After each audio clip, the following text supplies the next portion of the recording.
Welcome to the Greenery.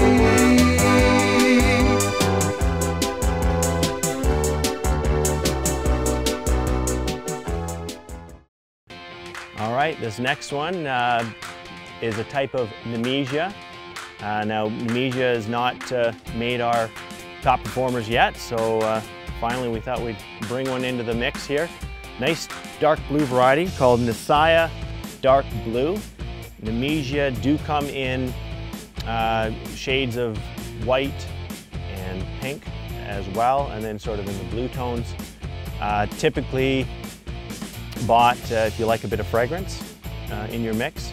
Now the blue doesn't happen to be the most fragrant of them. I think the whites are quite a bit more fragrant than the blue, but still a nice little kind of miniature snapdragon-like flower with the yellow little lips in the middle. Just a nice solid plant. Just outperformed a lot of the other ones that we saw in our parking lot this season. Now Scaevola makes the cut every year. They're unreal. Rich dark green leaves all season. Full flower power.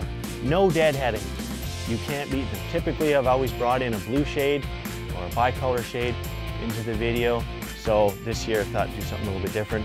We brought the white one, or the best white one that we think is out on the market.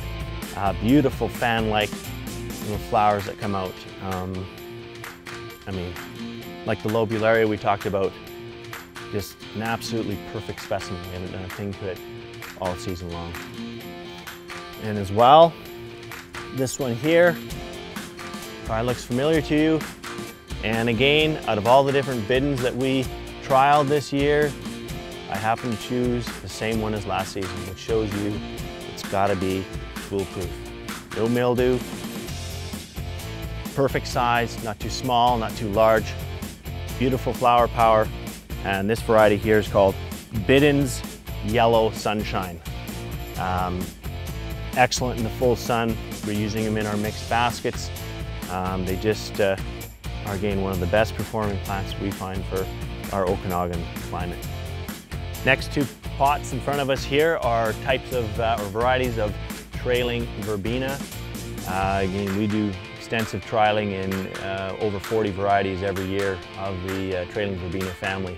And I think they definitely, we chose a few of them in the first year we did the top performers. And again, they're coming out just so noticeable as being excellent for our climate here, the hot, dry heat.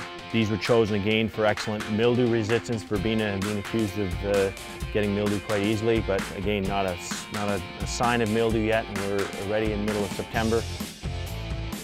So just chose a couple varieties that look good, kind of contrasting to each other. Beautiful, rich plum color here. That's called Empress Violet Blue. And the one beside it with the nice little white star in it is called Estrella Pink Star. Just excellent plants to have. Again, we use them in our mixed baskets. Certain varieties are chosen for our mixed baskets. And that's why they're in those mixed baskets, because they do so well in our full sun kind of situation. Over here, this is something fairly new. I mean, butterfly bush have been around for a long time, but this is kind of the first sprawling or trailing type of butterfly bush. So if you're a fan of them and you like your butterflies, but you don't have the space maybe for those large, 10-foot type bushes or even larger, well, then they're coming out with more compact series, sort of lower upright versions, which we're starting to get into. And as well, this kind of trailing one is totally new.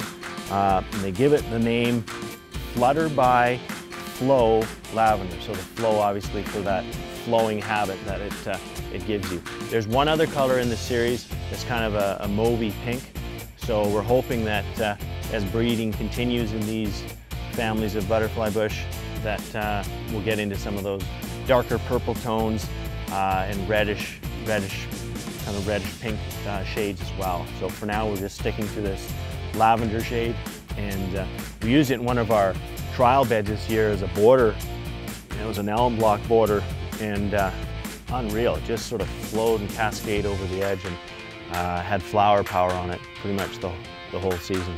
And again, does attract the butterflies, which as you all know, a lot of people are into nowadays.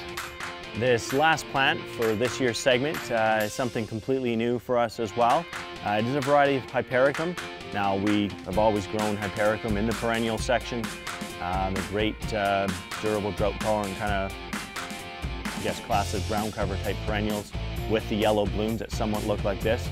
But there's a couple new series that have come out that are strictly grown more for their ornamental use. They're not nearly as hardy, so we're selling them as a sort of a hardy basket stuffer, but not a true perennial. They're about a zone 6. So this specific variety is called Hypearl Compact Star, and we may start getting into a couple other varieties as well, but you definitely should have this one again available for you next season. Great cut flower. So I'll kind of explain how the flowering habit works looking at this head.